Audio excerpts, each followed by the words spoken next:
All right, so we've got a nice looking interface, but we don't have any functionality at the moment. So we need to do some programming here. So what we'll do is go to the blocks, all right? And there's lots that we want to do here, but let's sort of break it down. The first thing that we're going to do is actually get some touch functionality so that if we touch the canvas, we can draw. So let's click on our canvas, okay? And you'll notice there's a bunch of things. Canvas when dragged, when flung, when touched down, when touch up, when touched. So this is the one we're going to use. So we're going to put this in. Okay. Now we want it to do something. So basically we want it to draw. So I believe if we go down on here and we're going to draw a circle, believe that's what we want here. Okay. So yep, we'll just, on canvas 1, we'll do the draw circle. So I will just pull that in and it will click in nicely here as a puzzle piece. So basically this is our event, okay, when we touch the canvas.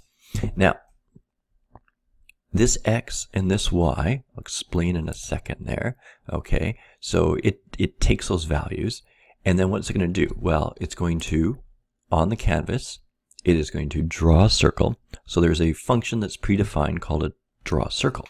But to draw a circle requires, in this case, 4 pieces of information.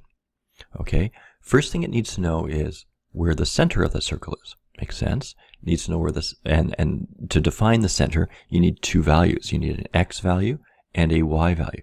So on the canvas itself, okay, X is going to be the horizontal and the Y is going to be the vertical.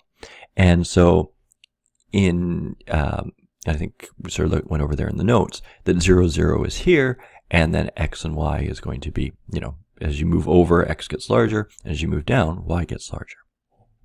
Okay, and so that's what we need to have. It needs to know how big the circle is going to be, okay, and in case there's a sort of a Boolean here, a true or false, is it going to be filled or not? And so obviously you can do an open circle or a closed circle depending on the situation.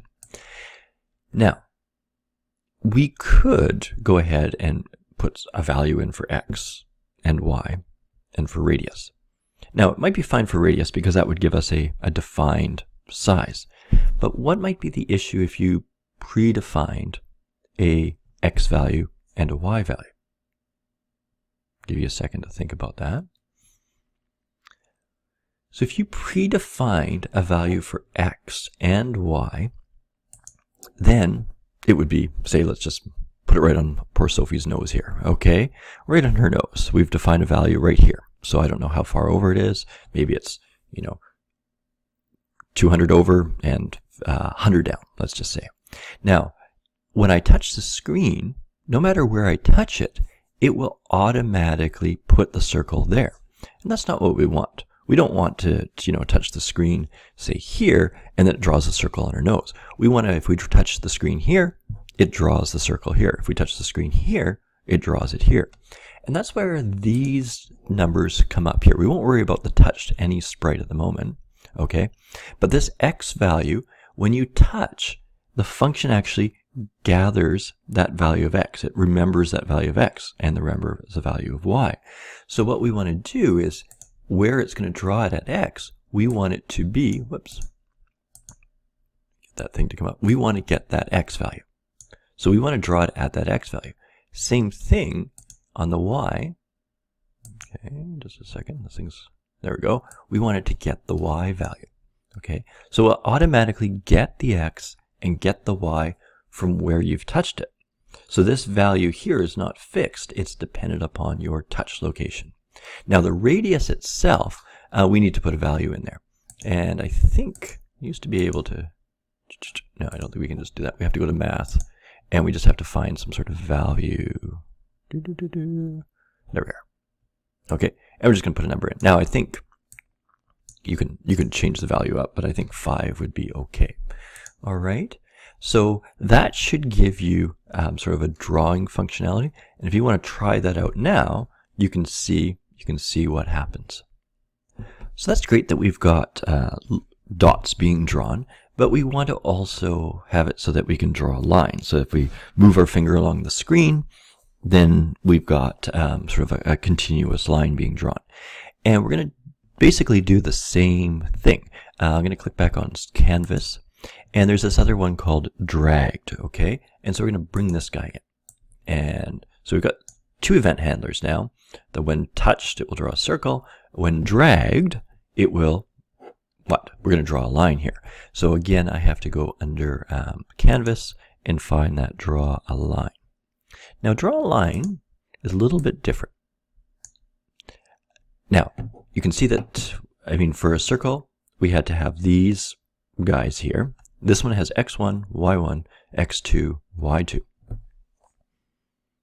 For math, especially you guys in grade 10, it should be fresh, but anybody should sort of think, well, where would you see y2 minus y1 over x2 minus x1? Where was that? Well, that was in, you know, when you're trying to find the slope of the line, right? M equals, slope equals y2 minus y1 over x2 minus x1. That's kind of what we're doing here. We're basically trying to figure out the distance between 2 points. Now, this is happening like many times a second. So it's going to be drawing tiny little lines, and that way it will look like a curve. But in fact, that curve consists of lots and lots of little straight lines that gradually rotate. You know, each line is sort of at a different angle, making that idea of a continuous circle or whatever shape you've drawn.